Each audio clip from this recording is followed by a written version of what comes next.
Hi everyone, welcome to Link Up's top tip video series, Adapt, Survive and Thrive, where we're looking at what makes a resilient organisation. So I'd like to introduce Harriet Dodd, Director of TopHat Coaching, who is going to expand a bit more on behaviours and work culture.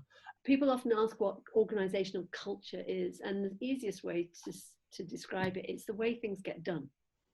And you can go to a house of a neighbour, well, you can't at the minute, but when you could go to a house of a neighbour, you immediately walk into a different culture. They do things differently. They have their meals at different times. They think different things are good. And the same thing is true in organisations, that what it sees as good and what it rewards is different between organisations. And actually, active leadership needs to really think about this culture and really think about what are our values, what is our purpose, and how do we really get the best out of each person and each team within this organisation. So organisational behaviour and culture is critical to how things get done in an organisation.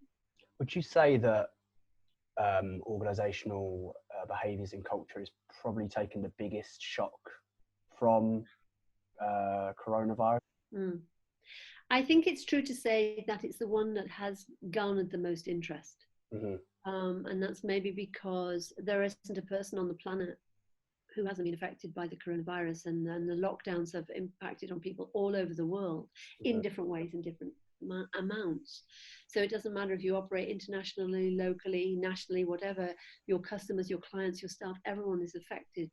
Their families are often affected in different ways. So this is the people bit of our current crisis, and therefore you're right to say that it is the one that's had the greatest focus, and where I believe some of the greatest opportunities lie, because what this has demonstrated is that we can work differently. People have been extraordinary in the way that they have stepped up to the plate, and suddenly roles that in the past nobody would have considered it possible to work from home. Secretaries was one where they would never be allowed to work from home. Now there are new ways of thinking about this.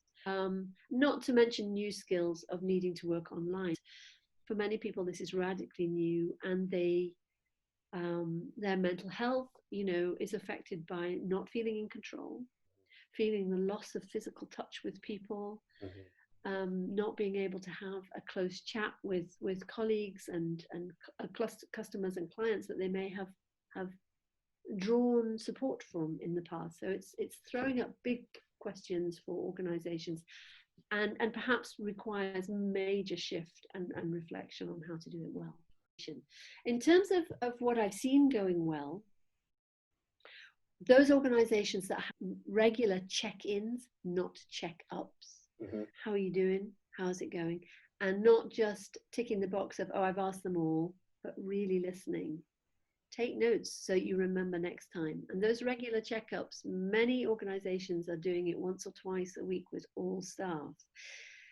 The other thing for a leader to think about is, are you the best person to do that? Are you the one that people want to hear from, or is it somebody else? So thinking about who best can do those check-ins, team up with your more senior team to see how best you can do that. So checking in, not checking up, is one.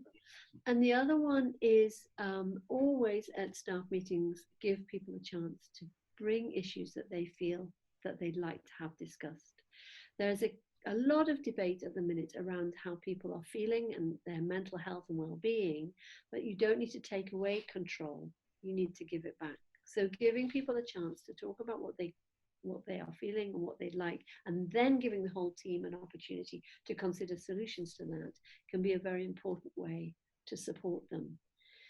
I think the other thing to also bear in mind in this last tip that I would give is, we came from a situation where people were working absolutely mental hours. And in my experience of working in the charity sector, people would often put in very long hours. They're suddenly in situations where they're often having to deal with family. They're having to try and juggle their space. They're trying to do things in different ways. Give yourself and everyone else a bit of a break around what actually can be achieved. And inherent in that is to develop a sense of trust. people will respond to trust in ways that I think we can't actually, it's always a surprise. But trust people to deliver, continue to discuss work issues, but not in a way of command and control. I need this by Friday, but what can I do to help you deliver your work?